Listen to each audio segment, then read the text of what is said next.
ಕಾಡಿನ ಮಧ್ಯದಲ್ಲಿ ಏನು ಅನುಮಾನ ಬರೋ ಹಾಗೆ ಕಾಣುತ್ತೆ. ಭಯದಿಂದಾನೇ ಅಲ್ಲಿ ಹೋಗಿ ನೋಡಿದಾಗ ಅವನ ತಂಗಿ ಹೆಣ ಒಂಟಿಯಾಗಿ ಬಿದ್ದಿರುತ್ತೆ. ಅವಳು ನೋಡ್ತಿದ್ದ ಹಾಗೇನೆ ನಾಗಭೂಷಣ್ ಕುಸಿದ್ ಬೀಳ್ತಾನೆ. ಶಿಲ್ಪ,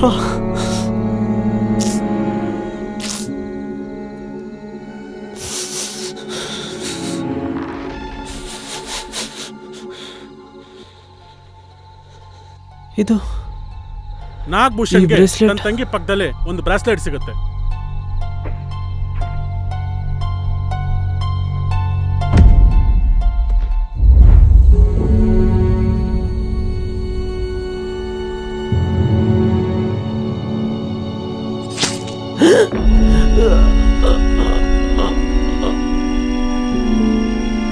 ಅದೇ ಸಮಯಕ್ಕೆ 3 ಜನ ಬಂದು ನಾಗಭೂಷಣ್ಗೆ ಚಾಕುವಿಂದ ಚುಚ್ಚಿ ಸಾಯಿಸಿ ಆ 3 ಜನ ಅಲ್ಲಿಂದ ಹೋಗ್ತಾರೆ.